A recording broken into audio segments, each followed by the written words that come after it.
The cafe door opened with thunder, and his scent hit me like a brick wall. Mate. My second chance mate saw me, his eyes flashing silver, but all I could remember was Callum's rejection. If he said the same words, would I survive it? Natalie, don't you think it's time to come home and have some lunch? My father's voice inside my head made me jump. No, I don't, I replied, my tone clipped. Before he could answer me, I put up a mental block, and then I waited a moment. My mate had rejected me. The other half of my soul didn't want me. He hated me. The initial physical pain, the ripping and tearing and searing pain of the mate bond breaking, hadn't killed me. Nat.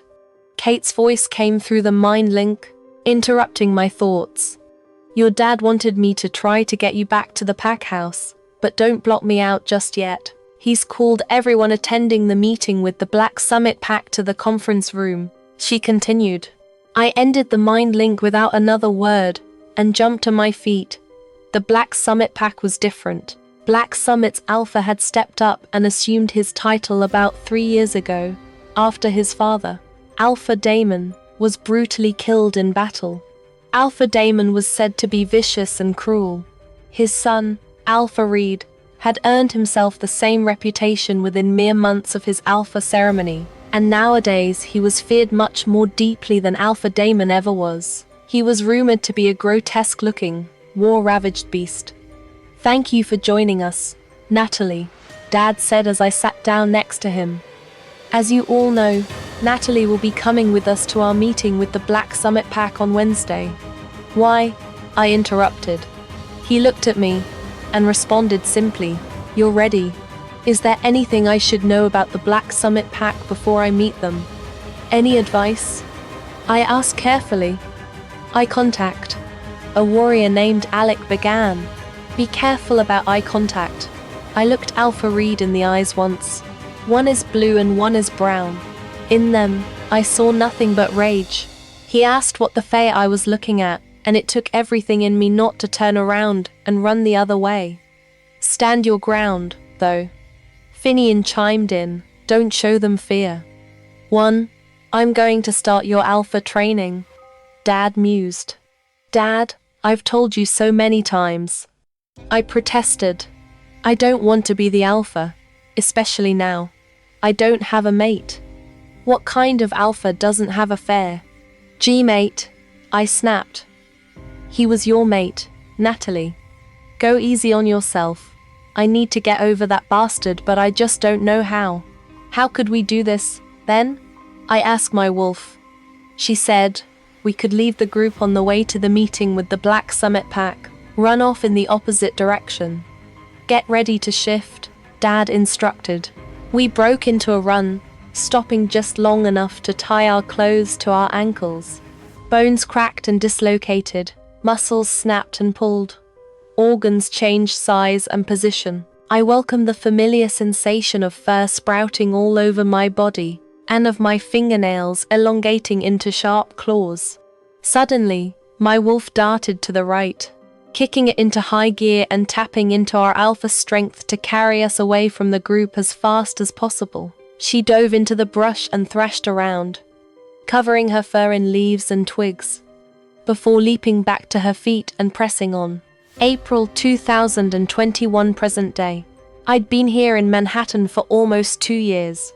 I loved the simplicity and the predictability of the mundane, boring life that I'd created for myself. The very same second that my waitress placed my food in front of me, the cafe door opened with a rumble of thunder and a gust of wind, and an intoxicating scent hit me like a brick wall. It was woodsy, with notes of cedar and a delicious manly musk. My eyes snapped up to find the source of this positively irresistible smell. Mate. Her excitement surged as he crossed the threshold.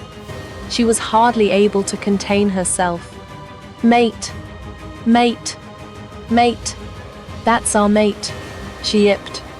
I watched him, shocked and unmoving. He was tall, with a muscular build, broad shoulders, and big, strong arms that strained against the sleeves of his rain-soaked windbreaker. He pushed his hood back to reveal a full head of curly black hair. I was taken aback when he looked back up. His left eye was a rich, deep brown, and his right eye was an icy blue that reminded me of a frozen-over stream. I could pinpoint the exact second that he detected my scent. Finally, his strange eyes flicked up to meet mine, and I jolted back in my seat. His thick brows knit together and his head to the side slightly. He stared at me in confusion for some time, and I stared back, breathing heavy, like a deer in the headlights. Then, a look of cognizance flitted across his perfect features. His eyes flashed silver in color, and his jaw dropped. As I imagine mine did the same, it was the mate bond being recognized for the first time. I panicked.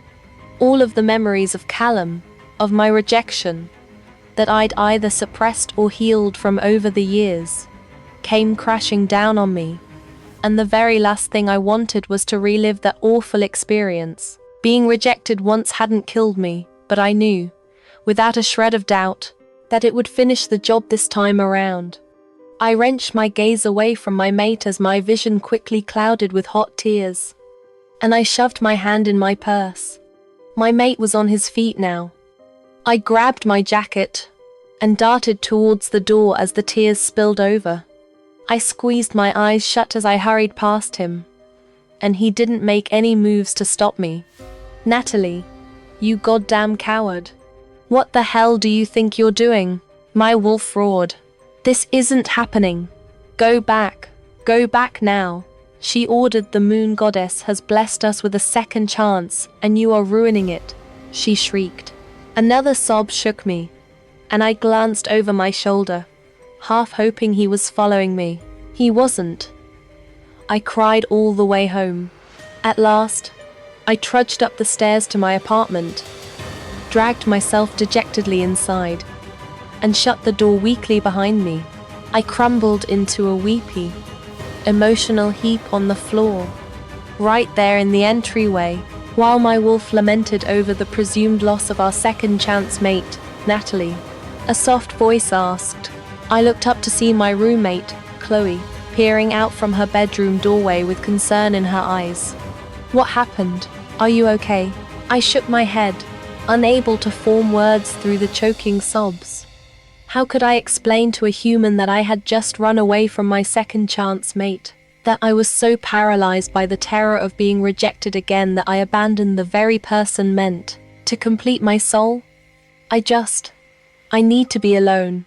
I managed to choke out, pushing myself off the floor and rushing into my bedroom before she could ask anything else. I locked the door, pressed my back against the wood, and slid down until I was sitting on the cold floor again. My heart was pounding like a war drum in my chest. My wolf was practically snarling inside my mind now, furious and deeply hurt by my cowardice. "You ran from him." She paced back and forth, her claws digging into the ethereal dirt of our shared consciousness. "He didn't reject us. You didn't even give him a chance to speak. He has heterochromia," I reminded her silently, trembling as I pulled my knees to my chest. "One blue eye, one brown eye. Did you see him? The broad shoulders, the dark curly hair, the sheer presence." "So what?" she snapped back. "Do you remember what Alex said back at the pack house before I ran away?" I countered, the memory flashing vividly in my mind.